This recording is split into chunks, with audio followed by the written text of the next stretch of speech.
Selamat datang di konten berbagi pengalaman menjadi guru honor part 1.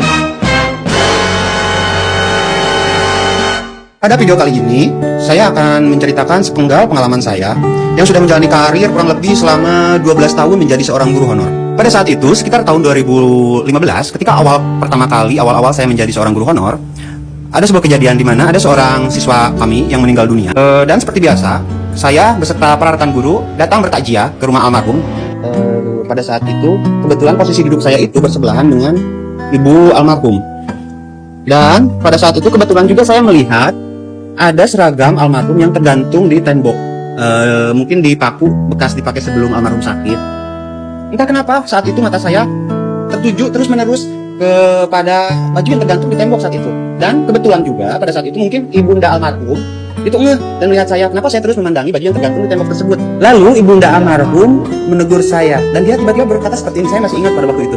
Dia berkata seperti ini, "Pak, almarhum ini ketika sehari sebelum meninggal dia sempat sehat dan bisa berbicara seperti biasa, cuman badannya mungkin masih lemas atau entah seperti apa." Pada waktu itu ini menurut pengakuan beliau ya, si ibunda almarhum.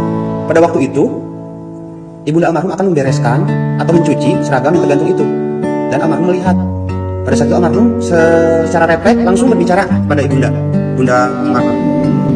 "Mama, jangan dicuci baju saya. Insya Allah besok saya sehat dan besok saya akan sekolah. Saya ingin sekolah." Kata-kata itu saya tidak akan pernah lupa. Ini menurut dari apa yang disampaikan oleh ibunda almarhum. Setelah 1 hari dari kejadian yang tadi diceritakan oleh ibunda almarhum, Allah mempunyai kehendak lain, mungkin karena Allah sangat sayang pada almarhum. Almarhum akhirnya tutup usia dan seragamnya masih tergantung sampai saya dan rekan-rekan guru datang bertakziah. Ya, pada saat itu saya menahan tangis karena di sana ada sebuah pelajaran dan sebuah pengalaman yang mahal menurut saya dan mungkin tidak akan saya jumpai di waktu-waktu berikutnya.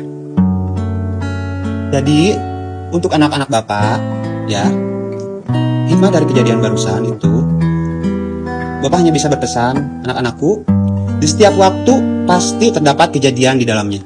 Tetapi tidak semua kejadian yang kita bayangkan di masa depan itu akan selalu sampai pada waktunya.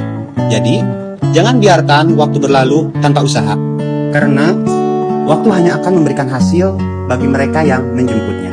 Ya, meski semua sudah digariskan waktunya, tapi pertanyaan Bapak, apakah cukup dengan hanya main-main waktu kalian dihabiskan?